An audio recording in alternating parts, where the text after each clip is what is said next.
All right, good evening. Wow, wow. I just want to do independent one today and tomorrow. Tomorrow I'm going to be coming up in the morning by the grace of God. I'm going to be coming up in the morning by the grace of God. And I discovered that introduction to filmmaking is very huge, very big, and very awesome.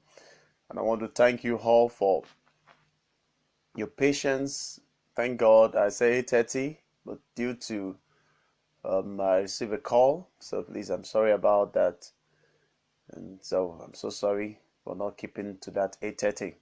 All right, today we are talking about introduction to filmmaking, and I discovered a lot of people have defined introduction to filmmaking. Different people talk about filmmaking. Some people talk about history of cinema. Some people talk about history of film. Some people talk about history of movie making. I must confess something before I go on. The history is so much, it's so big that this film school online may not be able to address everything, but we're able to address the tangible ones so that we can get a good deal. So I'll be going back and front to also give us the history. Then after that, we're going to be going to the history, the brief history of the Christian drama, which I've already talked about. So, and by the grace of God, so as you're joining, please mention the name and where you're watching from. So let us hear from you where you're watching from, and you can also share the button right now. Share the press the button, the share button, press it, and let's enjoy tonight. Tonight we're going to enjoy a lot of things. So, and after all, if you have any question, also you can drop it. As you're having question, you can also drop it. God bless you. Let's keep it rolling. Now, film. Introduction to filmmaking. Filmmaking is a serious business thing. Filmmaking is a serious work because a lot of people want to enjoy filmmaking. A lot of people want to advance in filmmaking. A lot of people want to see what the filmmaking is all about. A lot of people want to know the filmmaking. Like I told us, I'll be going to drama, I'll go to filmmaking, I'll go to drama and filmmaking because specifically we have a revelation that quite a number of people want to jump into filmmaking and forget about drama. In fact, some people think, oh, that was the time we are into drama. Now we are moving on to movie making. So we have advanced. We are not your mates, all manner of things people have said. But I must confess something. What is more important is the calling of God upon your life. The calling of God upon your life. So we, like I said, we have not come to this place. We cannot come online to come and to show us that we know how to do it better. No. And we have not come and show us to tell you, oh, we know better. No, we have come to also share little part of what we have learned over the years. So see that way that we have come to share part of the things we've learned over the years. So I'm going to mention our names as when we close. And any question, any contribution, please just keep on dropping it as you're watching. And please, the best thing you can do for me, let me know where you're watching from, and so that I can appreciate all of us right now online and all that. So, and today is Sunday, and I'm so happy, I'm so delighted. One of the ministers, one of the drama ministers in Ibadan, dedicated an office, built office. That's a very good one. I was there today to facilitate with them. I'm so happy. So great things are coming in our world. And one thing is that as you are faithful to the Lord, He's ready to bless you. That's one thing I know He has never for one time not do it. So, introduction. Now, let me quickly say something. You can never understand, just like when you are talking about photography, you can never understand filmmaking without not talking about photography. You can never understand filmmaking without not understand this thing. And I'm so happy because everything has to do, if you're going to say filmmaking, it has to do when the camera is there. Now, they started with the camera obscura,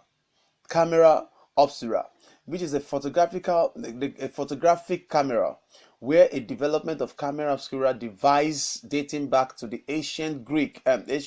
Now I keep on telling us the Greek and the ancient Chinese.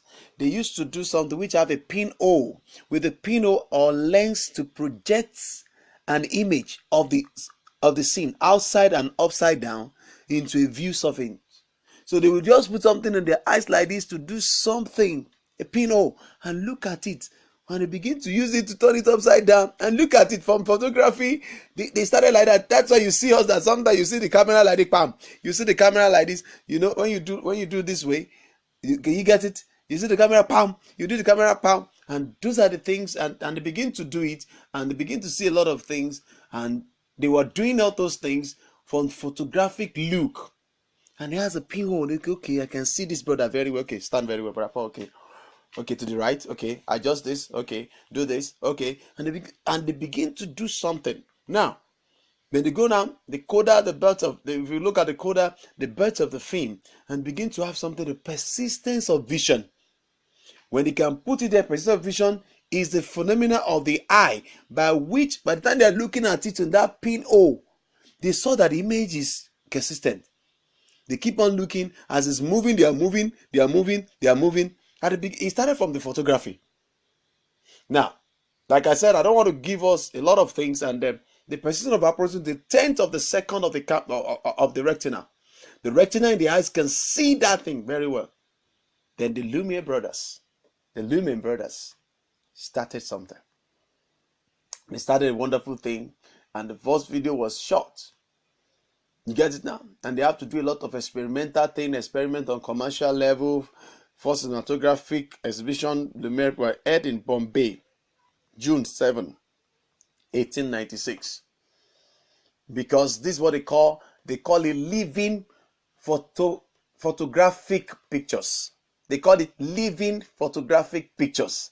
Living photographic pictures. When they send this, and they begin to work on it to make it a moving pictures. They look at it, and later we have a birth of a nation. You understand? When they have a Gift, W.D. Gift is the father of modern theater. W.D.W. Gift was the mother of modern cinema. In Nigeria, I mentioned that Hubert Ogunde was the mother of modern theater. Now, this man, W. Gift, was the father of modern cinema. Then they had to start the silent drama film directed by this man based on the novel. He was the one that said, okay, apart from stage, let me see when you show before camera. If camera is recording you, or they are taking the picture first and they put it together. Okay, if you put it together, it's faster. Even if you do it, go and take a picture. After this class, take a picture. Just make sure, just be pressing the picture, place the picture, and put it on the picture line. Press the arrow down. By the time you press it, you will see it. In fact, that is an application on my phone that if you take one shot, it will tell you can play it live. The way that person was behaving before you take it, it will show you when you press it down, and it will show the movements. If you press on it, it will show the movement. That was one of the beginnings, and that's what will happen. That D.W. Griffith did, the new techniques were introduced. So in the narrative structure, the night photography, outdoor photography, moving camera, editing, how do we do it, title cards, that some of us using the prompting thing, you see it. Then the era of the Charlie Chaplin came up, the actor, the film director, the composer, that's the Charlie Chaplin for you. The man was so much more talented. The silent film, which I watched when I was so young. I loved that silent film. Okay, we call him Mr. Fastman. We call it Fastman. I wouldn't know the title till now. Then we also have a lot of things that happen in the history, which I said I don't want to bombard us with all those things, but I want to give us some of the things that are actually relative. Now, because after this, from tomorrow, I'm going to be calling all the titles. I'm going to be calling all the titles Storytelling 4.0. I'm going to be calling all the titles. I will now be having Storytelling 4.0. I will mention something in the front. Storytelling 4.0. I will mention some things. Now, film. Film is a cellular art of storytelling. Film is a cellular art of storytelling. Visuals play an important role in our lives. So it's beyond just stage. This one, you can see it over and over. And the film can also be considered as for social change. Film is the biggest and best mass medium which reaches to all the masses. It reaches to a lot of people. And let me tell you something, films are easily remembered. Films are easily remembered. You can recall, you can relish, You can relish. You can relish that. And you know, in the film industry, it provides employment for many people, and a lot of people are involved in this industry. And it's work together. Whether you are highly literate or you are illiterate, everybody who are creative can be involved. You understand? Everybody who are they can be involved. And you know, later we'll be talking about what makes a film, the magnum opus. The magnum opus. What makes a film? We're going to be talking about that. So the history of film began in as far back as 1880s when the first movie camera was invented. 1880s when the first, you see, I just keep on looking at this 1880s and later 1990s, 1980s. Another thing came up. 100 years after. 100 years after. Something happened in Nigeria. Do we get it? Some of you, if you are the history of Christian filmmaking, you understand what I'm talking about. Something happened in Nigeria. So the history of filmmaking began with what I'm talking about now. It began in the 1880s when the first movie was invented, and most of the films up to 1930s were silent films. Silent film, no audio, because audio at that time has to be recorded separately. The picture has to be recorded separately. Do we get it now? The first real film was Round A Garden Scene. Round A Garden Scene. And it was made by Louis the Prince on October 14, 1988. 1888. Sorry. 1888. Can you see? I'm doing this one in October. How many years now of celebration? How many years of celebration? That's over 100 years. You get it now? So we now have it, and which was done in England. Lewis and Augustin Lumiere, that's the Lumiere brothers, perfected the cinematography. That's what they call it, cinematography. Cinematography, an apertures that took printed and projected film. So they do that. It was on us. I said, can't you see the movement? Something is moving. Something is moving. All right, let's go. They gave their first showing of the projected pictures to an audience in Paris in 1895. The first film was shot in 1888, and it was first outside that show in 1895. Now, you can discover that the first film, if you see the first film, you can see the first. Actually, you can actually look for the first film on YouTube. Maybe later after this show, I'm going to provide it for the first film. You can watch the first film on YouTube. So, you know, and after that, the first public motion picture film presentation in the world. The first public motion picture film presentation in the world belonged to Max and Emil Shklanowski of Berlin. Max and Emil Shklanowski of Berlin, who projected with their apertures bioscope, a flicker-free duplex construction, very big. That was in November 1. From November 1 to November 31st, 1895. So we were able to do that. The spelling of the spelling, Max and Emil, Sklanowski,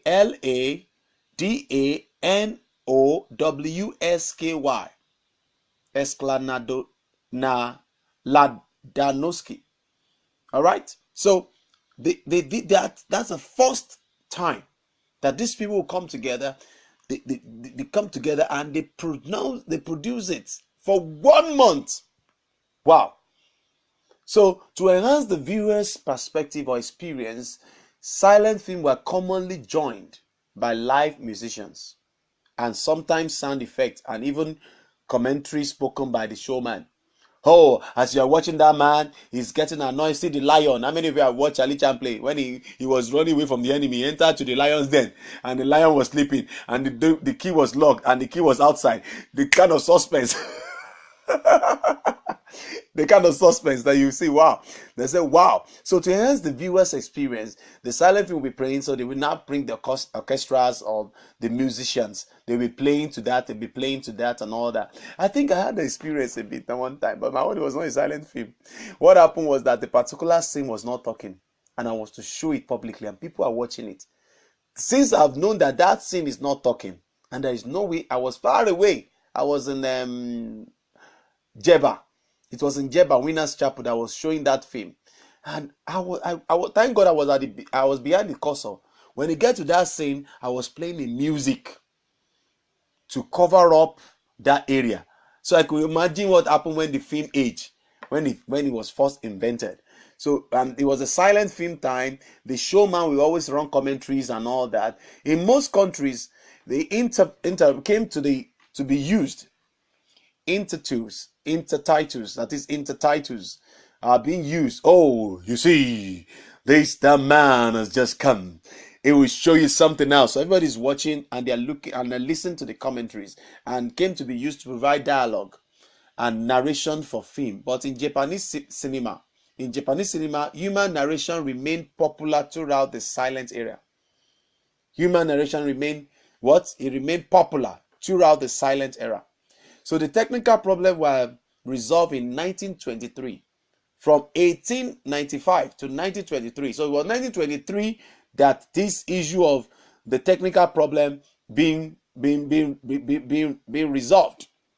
So by 1898, Georges Méliès were the largest producer of fiction films in France. So different countries of the world, they started something. Excuse me. So from this point onward, his output was almost entirely films featuring trick effects, which were very successful in all markets. So the special popularity of his longer film, which was several minutes longer from 1899 onward. So they begin to look at this longer. The Trip to the Moon was one of the George Miles' one famous films. All these films, you can actually look for them on YouTube. You're going to get them. You will be shocked that you're getting them. So you will be shocked that you're getting them. So in 1889, George Méliès, M-E-L-I is a French name. It's a French name. M-E-L-I-E-S with apostrophe on the e's. With apostrophe on the e's. So the special popularity of the longer film were introduced at that time, and the George film is Trip to the Moon. Trip to the Moon. You can actually get that one on YouTube. I think I will also make it available after this time out. I'm going to make it available by the grace of God. So the most important development in this area of special techniques occur. Arguably, people argue it. Some people say it's 1899. Some people say it's before that. They argue it, but it was arguably believed that it happened in 1899 with the production of the short film Matches and Appeal, a 30-second long stop motion animated piece. Long stop animated piece intended to encourage the audience to send matches to British troops fighting the Boer War. The Boer War. Can you see? History is very sweet if only you know about it. So nothing is just happened by chance. Nothing just happened by chance. So everything passed through process. You know, I've been talking about that everything passed through process. Everything passed through process. So the best known of these filmmakers was Edwin S. Potter, who started making film for the Edison Company in 1901. Edison Company in 1901. When he began making longer films in 1902, he put a dissolve between every shot. That's the man that started all this, your dissolve, cut to all these things. This is a man, Edwin S. Potter. So all this dissolve you use now in editing, this man introduced it as far back as 1902. 1902. He put a dissolve between every shot, just as Georges Méliès was already doing. So George Méliès was already doing it before Para the Time, which was 1899. You understand? 1899. So immediately they entered into 1902, it becomes a norm. So it was already doing, and he frequently used the same action repeated across the dissolve. So he frequently used the same action for the dissolve, across the dissolve. So 1906 saw the production of Australian film called The Story of the Kelly Gang. The Story of the Kelly Gang. The film ran more than an hour and was the longest narrative film yet seen in Australia and the world. So that was the longest narrative film seen in Australia and the world. So that one also, the first color film was produced. I will produce all those links for you by the grace of God tonight. After this time out, I'm going to produce all those links so that you can see them. It can be of help. You know, when you do a research work also, you make it available to people so that it can also be of help. If you call it a school, what are they learning? Why must people be here? Why must they join you online? So why must they join you online? They have to join you online because you are giving them the right thing. All right. So the first color film, was produced in 1902 by Edward Raymond Turner, and was developed by George Albert Smith. So when this man produced the first color, the one has to be black and white and silent time. But this one, when he produced the first color in 1902, it was developed by George Albert Smith. Because in that time, celluloid, if you are shooting on celluloid, you cannot just go and, like, it's not like our film now. You finish shooting, you take it to editing and all that. No, you have to go through process. Like, you know, the normal photography where they take in those days, they load film. The way they load film, that's the way celluloid looks like. So they load it 6 minutes. So there is no take one, take two. You must be ready.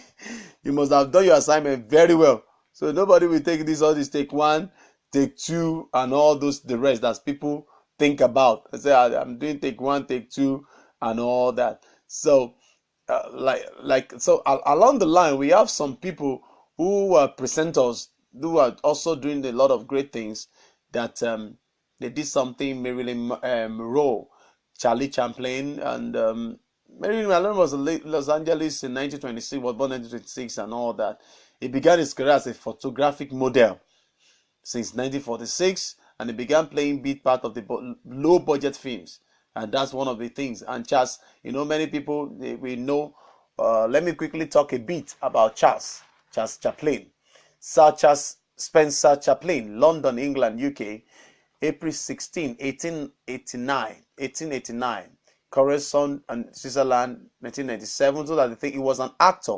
He was an actor, a director, a writer, a producer, an Oscar-winning British composer in Hollywood, with nearly 19 silent films, and sound, has grown into the most representative figure of the silent movies, which gave him worldwide fame and consideration of one of the great geniuses of cinema history.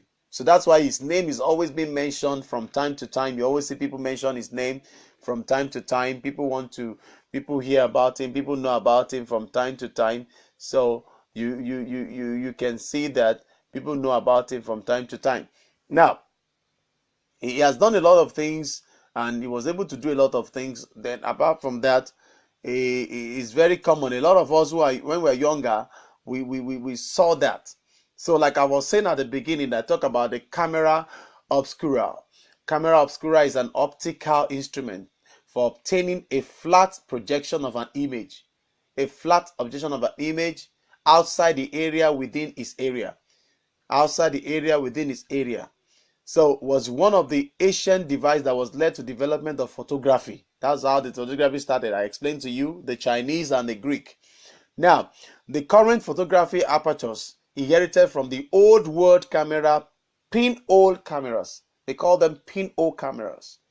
So, schematic of a pinhole camera, then the originator of the century was a locked room. So when they want to develop it, there was no light. You know, that time there is no light. They have to now magically. Some of them will say, don't let the thing be exposed, though it will just spoil the whole thing. So they have to cover it on converging lenses projected on the wall opposite the exterior images, both vertical and horizontal, invented. So it was formerly used as an aid to drawing.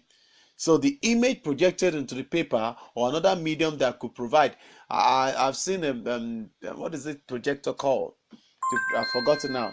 I've seen that projector with my father and the Lord in 1997. And they use it. You put it. I've forgotten now. A slide projector. Yes, slide projector. So you just put a slide. You put the word you want on this on that screen. So you to project on the wall. Which thank God today now we have all those metamorphose to PPT now. We have PPT. We have what Microsoft Word we can use to do a lot of things. So the use of lenses or objective games such as camera obscura became final on camera. And since then, evolved at different times. It has been evolved at different times. And like I said, I don't want to give us so I'm trusting the Lord I'll be able to show you some practicals in the future by the grace of God very, very soon. So first film, and I told us first film was Blossoming. So in the 19, by the time we get to 1920s, everybody liked film. Oh, expanding upon the foundation of the film from earlier years. Because in 1902, I told you. So most US films production at the start of the decade occur in or near Hollywood on the West Coast. So Hollywood is actually a city. It's a place. It's a place rather. It's a place in America. It's a place in America which a lot of people, filmmakers, live there, and that's what term it to be Hollywood and all that. You understand me now? So a lot of things happen in between, which I don't want to go into too much talk tonight. I just want to get some things. So throughout the most of those decades, silent film were the predominant product of the film industry, having involved from the Vandervillian roots, but the film were becoming bigger and longer. At the beginning, just do a short one. It was becoming bigger and longer, and it was becoming costlier too. That's just it. It was becoming costlier too, and most because they are becoming more polished. People now get involved. They were being manufactured, assembled, line style in Hollywood's entertainment factories. So in which production was broken down and organized into its various components today that we have today. We have the writing, we have the costuming, we have the makeup, we have the directing, etc. So those are the things that metamorphose into what we have today. We have the knocks of the note. I don't have the link to that one. We have the big five. The big five. We have the big five of those one who are involved. We have the Weiner brothers. Weiner brothers. This is a picture incorporated in 1923. Weiner brothers, as I said, 1993 by Polish brothers Jack, Harry, Albert, and Sam. Jack, Harry, Albert, and Sam. Jack, Harry, Albert, and Sam. So in 1925, Weiner brothers merged with First National, forming Weiner brothers. First National Pictures, the studio's first principal asset, was Rin Tin Tin. Rin Tin Tin, Rintintin. That became a prominent by 1927 due to its introduction of talkies.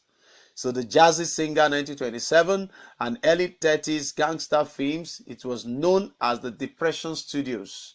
Depression Studio in the 40s.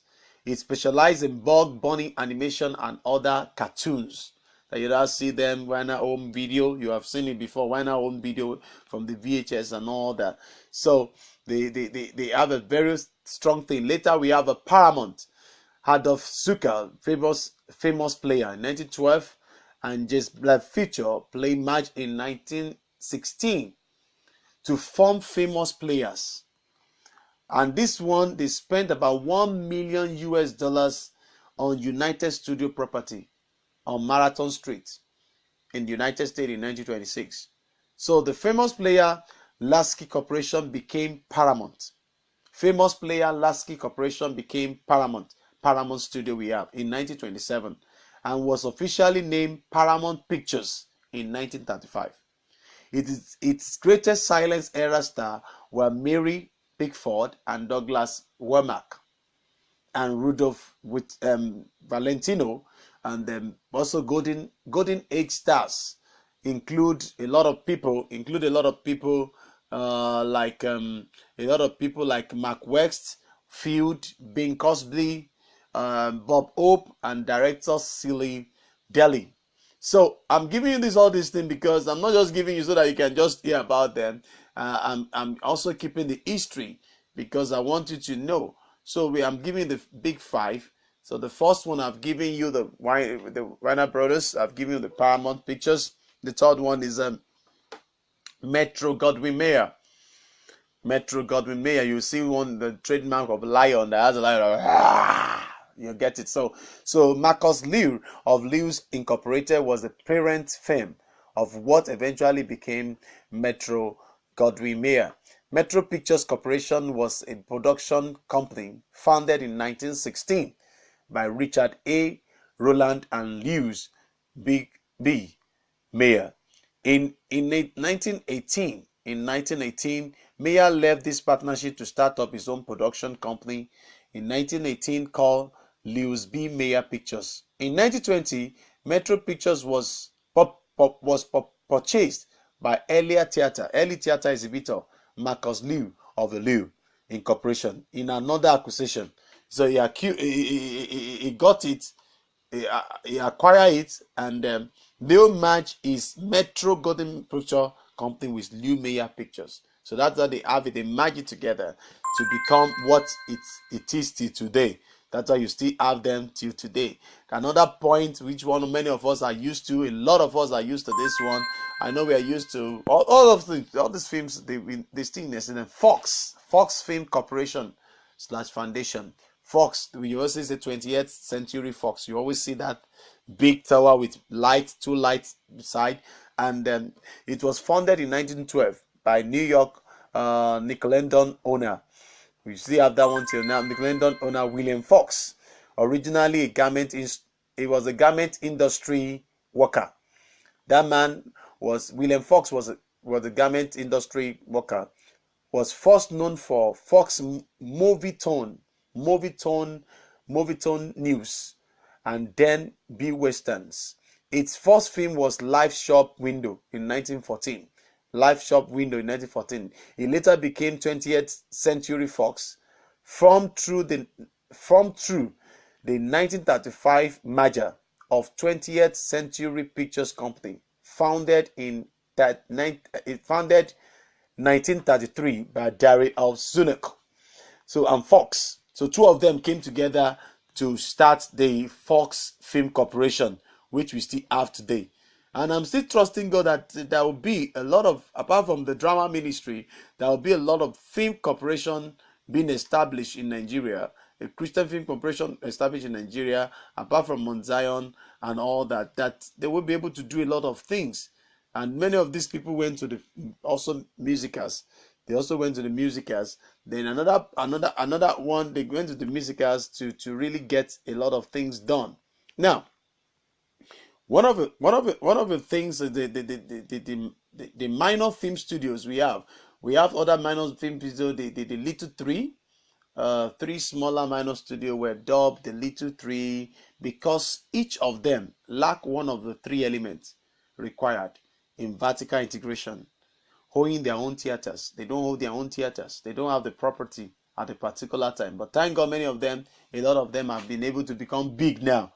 You have a Universal Picture. Universal Picture is big now. So you see some of those things, a word rolling, and you put Universal. Universal Film Manufacturing, funded by Carl Laemmle in 1912. You see all of them from 1902 to 1912. They started something very, very powerful. So they started something, and they formed from a merger of Laemmle owns IMP, Independent Motion Picture Company, founded in 1909, with Houston 101, the U.S. production facility in French Studio Flair, and then also called several other films companies. They come together. The first success were W. Field and Abbott and Costly Comedies, and then they have those things to also have a cartoon to also form something. So the next one is United Artists. Many of us are not even aware of this one. United Artists was formed in 1919 by movie industry icons Mary Pickford. You remember I mentioned that woman the other time. So Douglas Wilbank. So this is what the United Artists. So all those people that used to act, Charlie Chaplin, even the director W.D. Griffith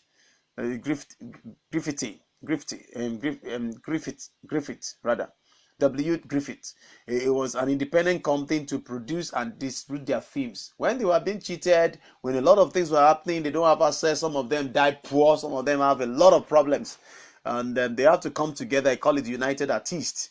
United Artists. So they now begin to produce their own film. And do you know that thing? That same thing happened to us in Nigeria. When many people are having films and no marketer. So those are the things. I'm giving you something to know why some things which we think it has never happened before. If you go to history, you discover that some of these things have actually been happening. So the distributor film, United Artists utilize an 18-acre. They utilize an 18-acre property owned by Pickford. That's the Mary. About two of them own it. Fairmark, known as the Pickford Fairmark Studio, and later named it United Artists Studio in the 1920s. So we have the next one, which all of us are still very, very, very familiar with, which is Columbia Pictures. Columbia Pictures, where you see an image of a woman standing, lifting one hand up, you will see Columbia on top. So Columbia Pictures, originally the CBC Film Sales Company in 1920, funded by brothers Jack and Harry Coe and Joseph Brandt, and officially named Columbia in 1924. Their studio opened at the old location, Christian Nestor Studio, established prominence with what it happens one night, just one night in 1934. And you know, these are the things. And let me give I think the last one, or second to the last one, we have a film with 3D. We have film with 3D. Digital media player of high-tech of 2K files, at least 20 years history, with early some of them begin to come up. The advent of digital was coming, and many of them have to go to hall to see movies. They have to go to powerful hall. In fact, if you use 3D, I've not used it before, I must confess that, but those who have used it, if you use it, from what I've seen in videos and all that, if you use it, you see the picture of film as if you are entering. You see it's so real, so live and all that. So the idea you have to use your glasses. The idea movies with 3D, you have to use glasses, different kind of glasses. Then technical team to make a film.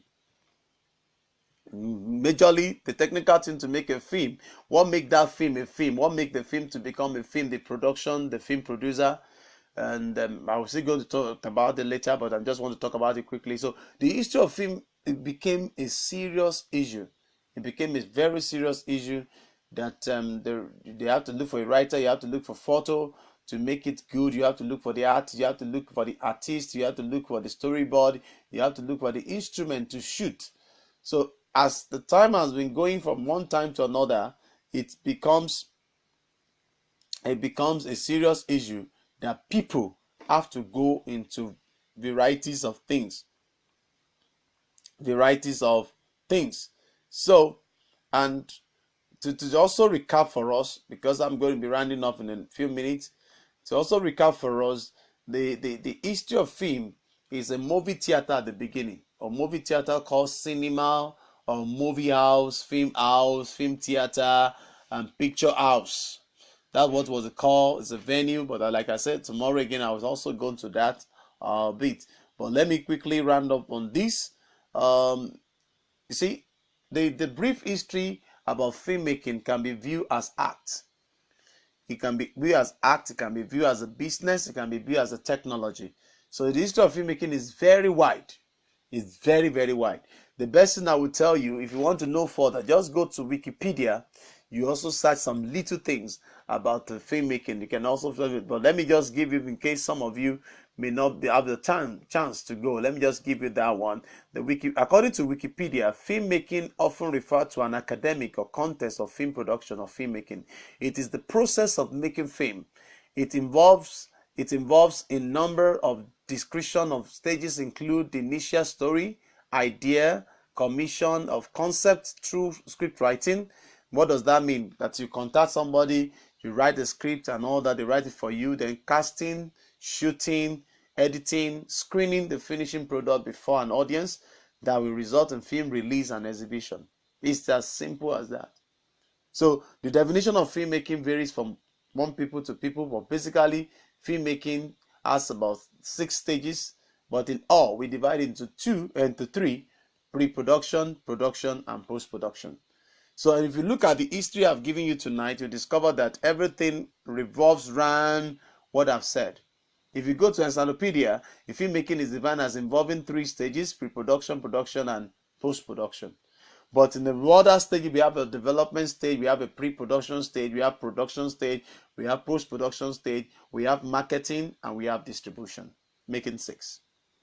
So, and I always say something which I will keep on emphasizing now. Your pre-production takes nothing less than 80% of the production. So you plan very well before you involve yourself in filmmaking. So tonight, I've been able to give you a lot of history things. I've been able to tell you a lot of things tonight. So, and I want to appreciate those one who have joined. Like I said after the broadcast, I promise you, I'm going to be posting some things. So the history of theater, history of filmmaking is a very large thing. You know, they also have a screen room when people come together to do some things. So if you have any question, then I've told you the 7 ages of film. The 7 ages of film I've told you already. I didn't mention the 7th stage, but there's 7 ages of film. The silent age, which is 1913 to 1927. The emergence of Hollywood, World War I, and the studios from Europe. We have another stage, we call it transition stage. Transition stage is 1928 to 1932. 1928 to 1932, from silent to sound. That was the silence to sound.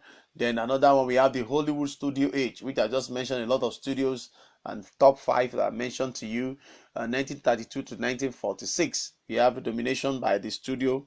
Genre movies like World War II, excuse me, like World War II, were all built. Then we have another one we call internationalist age. Internationalist age started in 1947 to 1959.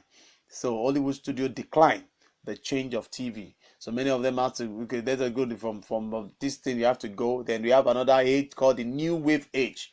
The New Wave age is 1960 to 1980. From France to the world, the technological innovation, small scale productions begin to come up, strong social and political values to film. And you remember, if you go to Nigerian film, you discover at that time Nigeria has already started their own stage. We also go into political issues around this time. Don't forget. Okay. Now we have another age called mass media age. Mass media age is the same age from 1980. You know, 1980, something happened that's caused a tremendous change, even in the world, not just in Nigeria. So 1980 till present, till now, that's the age we have, the 7th age. And I want to believe that's the age Jesus Christ will meet. That's the age of new technology, new things. Films and movies are part of the global entertainment, communication, media, digital production. People now go to a lot of things, and because the history has revealed that mechanism for producing moving pictures have been demonstrated from the 1860s. Zoetropes, paraxinoscopes, kinescopes. If I don't mention kinescopes, and that's how we have a cine. We call it cinescope. But it's in spelling, they write K at that time. It's actually cinescope. So by the time they get to cine, that the motion picture, something is moving, then they rely on the persistence of vision. Look at it very well. Look at it. The more you see it, then you see that something is actually moving. To provide an illusion of movement. They provide an illusion of movement if the medium are moving at sufficient speed past the viewers.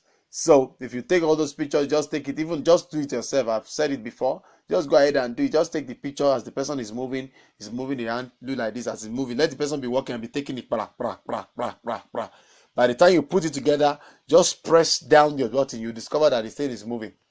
So development of the motion pictures, projectors, and film stock allowed the development of the film. So early motion pictures were static shots. They were static shots. What I was just saying, I go out and take a static shot showing an event or action with no editing or the cinematic techniques, as this series showing a nude walking demonstrates one of the things they have done, which is not what I believe in. So you don't use a nude picture to do that. You can use a real picture, take yourself, or take a brother who's walking a brother who's doing something and you take it together and you get a good thing. So the early films were visual art until the late 19th centuries, when they developed into a narrative with a sense of scene linked together to tell a story. Like I said, tomorrow we'll continue from that place tomorrow. By the grace of God, I'll continue from this place tomorrow so that we can also enjoy the part 2 of the history of filmmaking. I want to thank God. So let me go to people who have seen online before now. Oh, Adeshola Paul Adekunle, God bless you. God bless you so much. Femi Prem Adegbile, happy birthday to your mom. Happy birthday to your mom. God bless you. You're doing well. Calvin Jeeves, oh, Toastmaster. Oh God, God bless you. So, as many people I can see have appreciated you. Those I cannot see, well, because when you drop a note and then I'll be able to know you are there. So then the Lord bless you. So this is part 1 tonight. Tomorrow morning, by the grace of God, we're going to be doing the part 2 of the history. So any question, any contribution before I go tonight? Any contribution, any question before I go tonight? Any question, any contribution before I go tonight? So whatever you're watching for, I want to appreciate you. I want to thank you all. I've finished the history. It's quite interesting, and sometimes many of us don't like history because sometimes it looks boring, but it's not boring. It's exciting. So immediately after the video, I'm going to post those promise that I promised us, those YouTube link that I promised us. I'm going to be putting it for us so that we can also watch them. We can also watch them. It's about 2 or 3